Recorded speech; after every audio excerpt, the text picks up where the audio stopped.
আমন্ত্রণ এসএটিভির প্রবাস সংবাদে আপনাদের সঙ্গে আছি আমি শ্যামলী ইসলাম।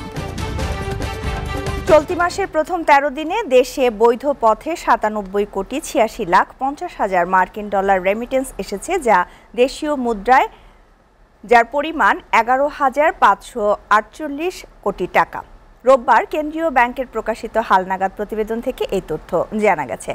বাংলাদেশ ব্যাংক জানায়, চলতি জুলাই মাসের প্রথম ১৩ দিনে রাষ্ট্রায়ত্ত ব্যাংকগুলোর মাধ্যমে ১৩,৬৭,০০,০০০ বিশেষায়িত একটি ব্যাংকের মাধ্যমে ৫,৪,৭০,০০০ মার্কিন ডলার, বেসরকারি ব্যাংকগুলোর মাধ্যমে এসেছে ৭৮,৯০,০০,০০০ এবং বিদেশি ব্যাংকগুলোর মাধ্যমে দেশের রেমিটেন্স এসেছে ২৫,৪০,০০০ মার্কিন ডলার। তবে রাষ্ট্রীয় মালিকানাধীন বাংলাদেশ ডেভেলপমেন্ট ব্যাংক বা বিডিবিএল, বিশেষায়িত খাতের রাজশাহী কৃষি উন্নয়ন ব্যাংক বা রাকাব ও বেসরকারি খাতের community bank, citizens bank, Padma bank ও আইসিবি ইসলামী ব্যাংকে কোনো রেমিটেন্স আসেনি।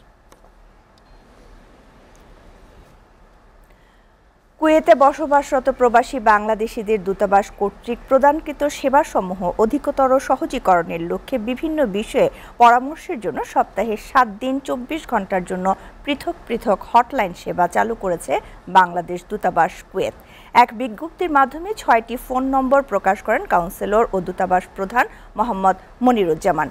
শুক্রবার ছাড়া সপ্তাহে ৬ দিন অফিস চলাকালে কুয়েত সময় সকাল ৮টা থেকে বিকেল ৪টা পর্যন্ত সরাসরি মোবাইল, ইমো ও হোয়াটসঅ্যাপের মাধ্যমে এই নম্বরগুলোর মাধ্যমে দূতাবাস কর্মীদের সঙ্গে যোগাযোগ করতে পারবেন প্রবাসীরা। এই নম্বরগুলোতে আকামা, বেতন, মৃতদেহ দেশে প্রেরণ, ক্ষতিপূরণ, সার্ভিস বেনিফিট ও ভিসা সত্যায়ন এবং ড্রাইভিং লাইসেন্স সত্যায়ন, নাম সংশোধন, একাডেমিক সার্টিফিকেট, রিলেশন সনদ সত্যায়নের মতো বিভিন্ন সেবা নিয়ে কথা বলা যাবে।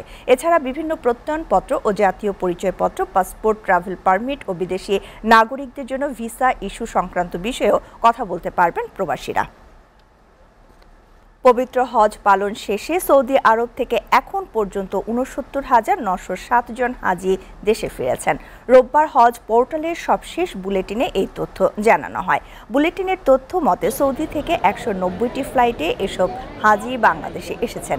এর মধ্যে বিমান বাংলাদেশ এয়ারলাইন্স পরিচালিত ফ্লাইট সংখ্যা ৯০টি, সৌদি এয়ারলাইন্স পরিচালিত ফ্লাইট সংখ্যা ৭২টি, ফাইন্যান্স এয়ারলাইন্স পরিচালিত ফ্লাইট সংখ্যা ২৮টি।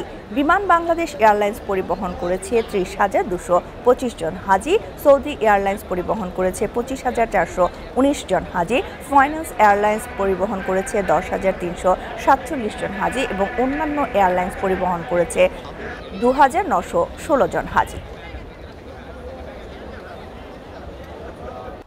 অনৈতিক কার্যকলাপে জড়িত থাকার দায়ে বাংলাদেশি সহ ৫৬ জন বিদেশিকে আটক করেছে মালয়েশিয়ান ইমিগ্রেশন পুলিশ। রোববার ইমিগ্রেশনের মহাপরিচালক দাতুক রুসলেন জুসোহ এক বিবৃতিতে বলেছেন, অভিযানের স্থানটি ছিল একটি দোতলা দোকান এবং শহরের কেন্দ্রস্থলের মাঝখানে অবস্থিত কিছু পার্লার। দেশটির ইমিগ্রেশন বিভাগ বলছে, ১০ জুলাই বুকিত বিনতাংয়ের আশপাশে ৫টি ম্যাসেজ পার্লারে বিদেশিদের আটক করা হয়। পাসপোর্ট ছাড়াই পর্যটন হটস্পটে ম্যাসেজ পার্লার পরিষেবার আড়ালে লুকিয়ে অনৈতিক কার্যকলাপ চলে আসছিল বলে জানা যায়। সেখানে বিভিন্ন পদমর্যাদার কর্মকর্তাদের একটি দলের সমন্বয়ে অভিযান পরিচালনা করা হয়। রুসলিন আরও বলেন, অভিযানে বিদেশি ২০ জন পুরুষ এবং ৪১ জন মহিলা ও ৩০ জন স্থানীয় নাগরিক সহ মোট ৯১ জন ব্যক্তির কাগজপত্র পরীক্ষা করা হয়। এর মধ্যে বাংলাদেশ, মিয়ানমার, থাইল্যান্ড ও সুদানের নাগরিক সহ ২০ থেকে ৫০ বছর বয়সী ৫৬ জনকে বিভিন্ন অপরাধে আটক করা হয়েছে। তবে এই সংখ্যায় কতজন বাংলাদেশিকে আটক করা হয়েছে তা বিবৃতিতে উল্লেখ করা হয়নি।